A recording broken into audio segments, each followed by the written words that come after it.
We are heading towards Puerto Escondido. Very, very famous, world-renowned surf break. We have lunch, baby! Guys, this is insane. The dolphins are all around the whale. There's a long rope around it. This whale looks injured. Yeah, hands down the most extreme wildlife experience of my life. We're gonna do some mutiny on board while the captain is not here.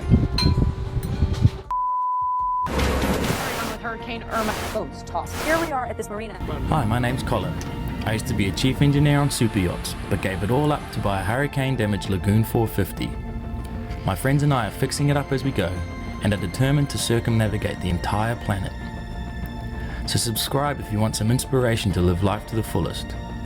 20 years from now, you will be more disappointed by the things you didn't do than by the things you did. So what are you waiting for?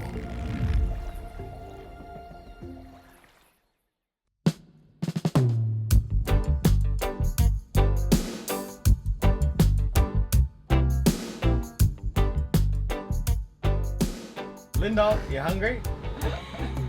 Oh, shit! Uh-oh! Said the H word. Just kidding, buddy. You hungry? Look at his tail. So we've got a 8-hour motor today. Absolutely no wind.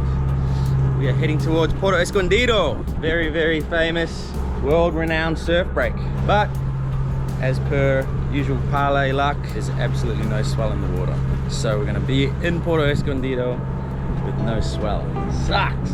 Well, I left Chattanooga, boy, had $1 and a dime. Headed out for Nashville on the Hard Rock Line. I'm working on that old steamboat and learned to ride and steam. When my feet had touched dry land, how happy I did feel. Yeah. Do you want to wind it, Tom? I'll pull it with my hand. We have lunch, baby! This is Jamie's lure. Are you going for fucking trout? Been saving every penny for to make up through the fall. Working for that dog, but it never adds up at all. Ooh, big boy. Mahi for lunch. Mahi for dinner. Mahi for snack.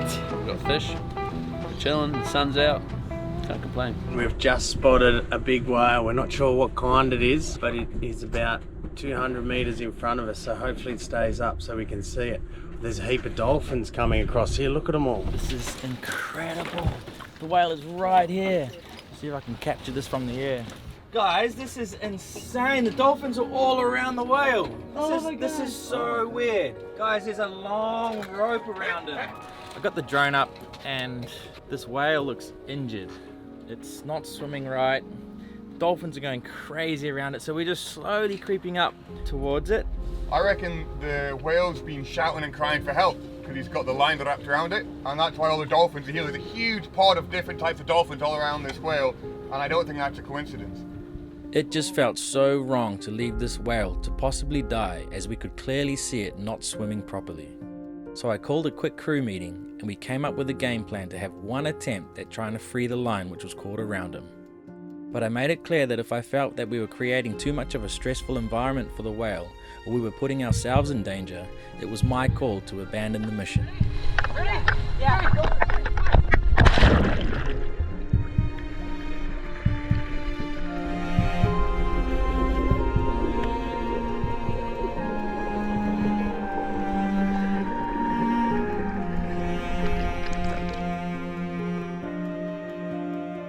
The whale was obviously unaware that we were trying to help, so it all of a sudden started swimming way too fast for us.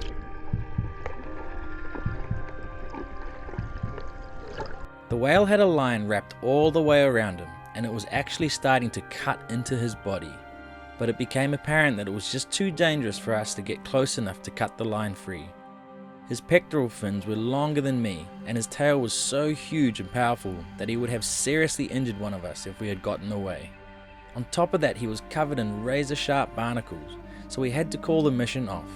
It was so heartbreaking because we had no idea how long he would last with this line constricting his whole body, so we had another crew chat to debrief about what we had just experienced.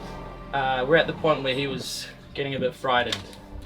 So I think we did everything we could, and just gotta hope that he makes it out. But for me, that was hands down the most extreme wildlife experience of my life. The size of it and the speed of it, and you know, if that tail just sort of hits you on the jaw or something, you're out cold underwater. Devastating. It had all these barnacles all over it as well. We were right in front of it, right above it, and we both were in front of it diving. And I don't know about you, but for me, I kind of paused because all of a sudden you've got a whale coming at you, and you're like, I want to grab the line right here on its shoulder, but if you grab that and it just goes, like that's not going to be good for anyone involved.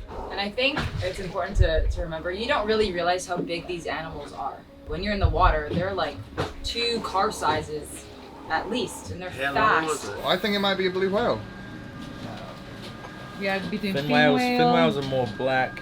Yeah. It's got that distinct brown color. More than 33 species we have to pick through. Yeah, that's weird, the way that the skin looks, for sure. So this is Magenta, a friend from New Zealand. She is just a lover of dolphins and whales.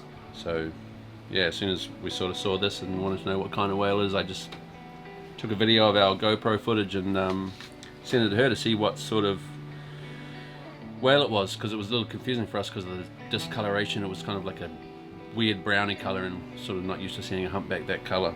So she's confirmed it's a humpback? Yeah, she said it's a humpback. So we had identified it as a humpback whale, and the overgrown barnacles all over it were possibly because it was unable to breach out of the water to clean itself, as the line was causing too much trauma. I reported the incident to an organisation that specialises in whale entanglement, who were very thankful for the report and videos I sent them. They were very grateful that we had tried to rescue the whale, and understood the danger we had put ourselves in to rescue the injured animal. But we had tried everything we could, so we carried on up the coast into Puerto Escondido. For years, this has been my favourite place in the world. Beautiful beaches. I don't know, we've just local markets, salsa, tequila tasting. We did all around here, surfing at that end. It's 113 feet deep here, so that must be why the wave just goes. A bit wild for me, that one. Hang on, there's this 27-foot fucking mound here that's got the anchor sign on it. Maybe that's where they go. But then it goes down to 68, 100 feet again. This place is crazy. There's a very small area to anchor here. We dropped the hook but quickly opted to bail out. There is a huge, capital H-U-G-E, surf break here, dubbed the Mexican pipeline. Navionics gives it a 1 out of 5 star rating to anchor here. That's good to know. The last bloke who reviewed said he came and went back to where we just came from this morning because he got scared. Let's get the sail down. Perfect. It's 40 feet there and then 100 feet all around it. I was so far from shore. That's why people fly here and don't sail there.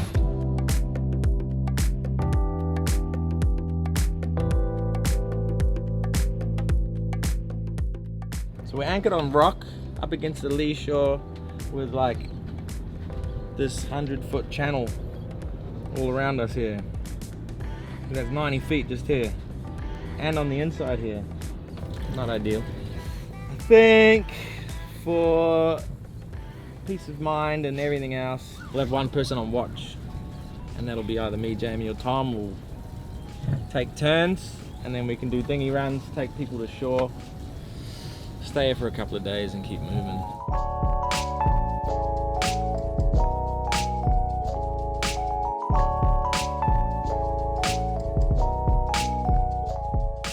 Day 2 in Puerto. Pedrito! Yay! ¿Cómo está? Bien. Celebrate this moment. This is Cheers. Pedro. He took us out last night, had a big night on the town, and he's got a hostel that he's building here. Yeah, it's called Strawhead Hostel. This Oh, one here. look at that promotion right there. You guys more than welcome to come. And so you've been watching Parlay for a little bit? Since you got the boat 6 years ago. He knows more about the channel than I do, so he messaged Jamie on Instagram. And I'm still dealing with him. It's been tough days. Yeah. Okay, so we're gonna go for a quick little, there's no wind, so we're gonna motor around. Ah, the flag's moving. Pedro was a long-time fan of the channel, so we decided to take him out on the boat and experience the Parlay way of life. We're just gonna go to can't even remember what it's called. We're going to go to another bay just around the corner here. There's a couple of restaurants and bars, and I mean a big part of this is to sort of take Pedro out because he's been so accommodating with us.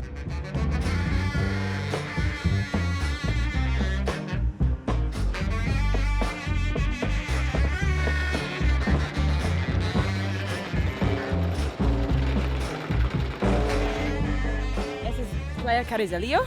Sometimes there's surf here. It's a really beautiful beach. There's about like 200 steps that go straight up to the top, and you get the best view of the whole beach. Just find your way and try to stay true.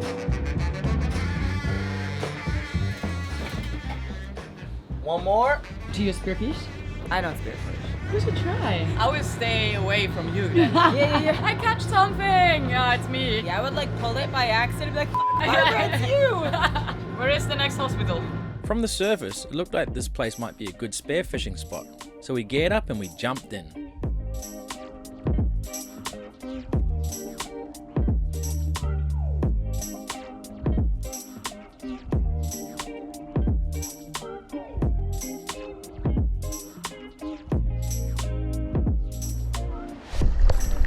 Fish, but nothing big. We had no luck this day, so we cooked up the rest of the mahi-mahi we had caught earlier. See people, we eat everything. We met a few backpackers on the beach who were also following us on Instagram, so we decided to invite them along for a sunset cruise as well. That's gorgeous. Are you talking about my beard again? Even though we were in one of the best surf spots in Mexico, right when there was no swell, we didn't mind because we made some great new friends and got to slow down and enjoy the place a little bit, as we had been moving very quickly up the coast to beat little weather windows along the way. But we still had a very long way to go until we were in Puerto Vallarta, where we were organising a huge Patreon meetup, but also had to get ready to cross the entire Pacific Ocean. It's almost 12 midnight, and I'm just waiting for Colin to wake up. We are leaving Puerto Escondido. It's just behind us there, and we're going to a place called Chacagua, which everybody's telling us that we should go visit. It's 35 miles away. It's on our way north. We're heading to Zihuatanejo after that. We'll talk more about that later, but yeah, getting out of here. We left at midnight because we want to get there around 8 o'clock.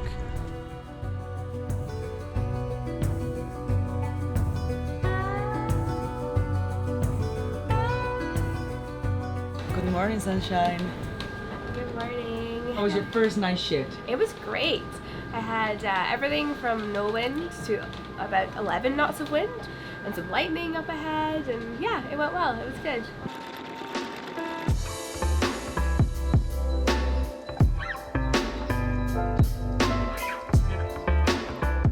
What a beautiful spot. Chacagua. Not a lot of surf today. The girls have gone out though. A couple of foam boards, and I think Will's out there as well. Absolutely beautiful. I'm gonna put the drone up. Check this out.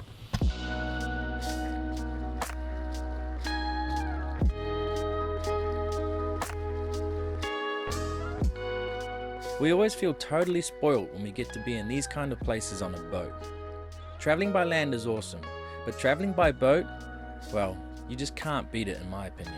First surf in Chacagua. It's awesome to be back here. Such a mellow, chill wave, and yeah, it was so nice. I had a lovely surf. This morning catched a few waves. My legs still hurting. I love it. We are leaving Chacagua and we are going to Zihuatanejo because Colin has to leave for the States to Los Angeles for a few days. So the rest we're gonna be in the marina. We're gonna do some mutiny on board while the captain is not here. As you know, Colin drinks out of the wine bottle at the water, and we've just run out of water, and we keep asking, when are we making water, when are we making water? But we're trying to get out a bit further where the water's clear. So I'm drinking all his water now, so when he comes down he'll have no water in his bottle, and then he'll be like, alright, we can make water now. Yeah, we just surfed for like 2 or 3 hours in the cooking sun, and I'm f***ing thirsty, yeah. Drank my water. You get one guess. We've run out of water. You'll notice that Brit's hair is nice and clean.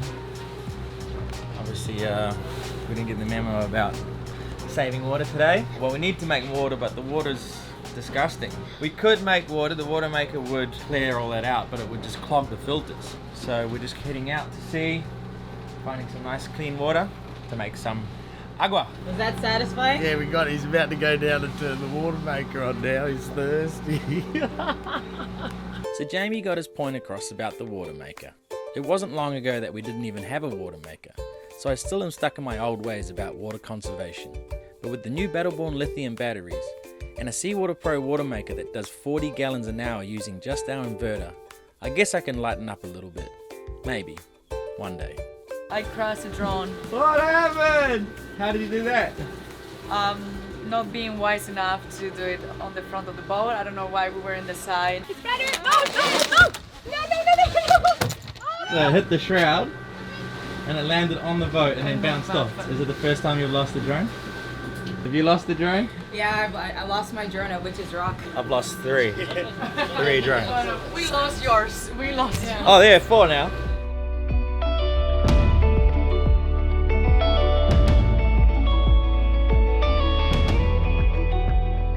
Definitely happy to arrive there. Really happy I didn't get seasick because we had some rough days there. It was noisy. The whole boat's like shaking and slamming, and time slows down and everyone's just a bit more chill and just time to connect. So yeah, it's been good. This is like the first passage we've done, or I've done, with 8 people, which has been interesting, you know. Everyone's in the kitchen at the same time, everyone's trying to do everything at the same time, but also everyone's together up there watching the sunset at the same time, you know. Everyone's jumping in to see a whale at the same time. Overall, it's been amazing. It's been great. We have a good captain that took care of us. So yeah, it's been a little bit more intense than expected, but it's been great.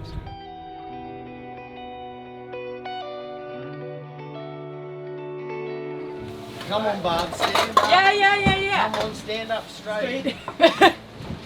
Easy. It's a little bit rolly in here.